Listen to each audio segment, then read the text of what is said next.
మానస్ నాగులపల్లి ఈ పేరుకి ప్రత్యేకంగా పరిచయం అక్కర్లేదనే చెప్పొచ్చు. మానస్ స్టార్మాలో ప్రసారమవుతున్న 'బ్రహ్మముడి' టీవీ సీరియల్‌లో రాజ్ క్యారెక్టర్‌లో నటిస్తూ ఎంతోమంది అభిమానాన్ని సొంతం చేసుకుంటున్నారు.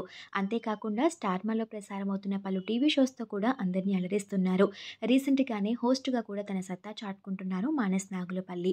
అలానే సోషల్ మీడియాలో యాక్టివ్‌గా ఉంటూ తమ బెస్ట్ మూమెంట్స్‌ని ఎప్పటికప్పుడు అభిమానులతో షేర్ చేసుకుంటూ ఉంటారు. అలానే మానస్ మదర్ పద్మిని గారు కూడా తన సోషల్ మీడియా వేదికగా బెస్ట్ మూమెంట్స్‌ని ఎప్పటికప్పుడు ఫ్యాన్స్‌తో షేర్ చేసుకుంటారు. రీసెంట్‌గానే తమ కొత్త ఇంటి గృహప్రవేశానికి సంబంధించిన ఈ బ్యూటిఫుల్ ఫోటోస్‌ని షేర్ చేసుకున్నారు. ఈ ఫోటోస్ చూసిన వాళ్ళంతా మానస్ నాగులపల్లి ఫ్యామిలీకి కంగ్రాచ్యులేషన్స్ తెలియజేస్తూ కామెంట్స్ పెడుతున్నారు. అయితే మానస్ నాగులపల్లి తన భార్య శ్రీజ అలానే తమ కొడుకు ధ్రువ్‌తో ఉన్న బ్యూటిఫుల్ మూమెంట్స్ అందరినీ బాగా ఆకట్టుకుంటున్నాయి. ఆ ఫోటోస్ చూసిన వాళ్ళంతా ధ్రువ్ సో క్యూట్ అంటూ కామెంట్స్ పెడుతున్నారు. మానస్ నాగులపల్లి ఫ్యామిలీ కొత్త ఇంటి గృహప్రవేశానికి సంబంధించిన లేటెస్ట్ బ్యూటిఫుల్ ఫోటోస్‌ని ఈ వీడియోలో మీరు చూసేయండి.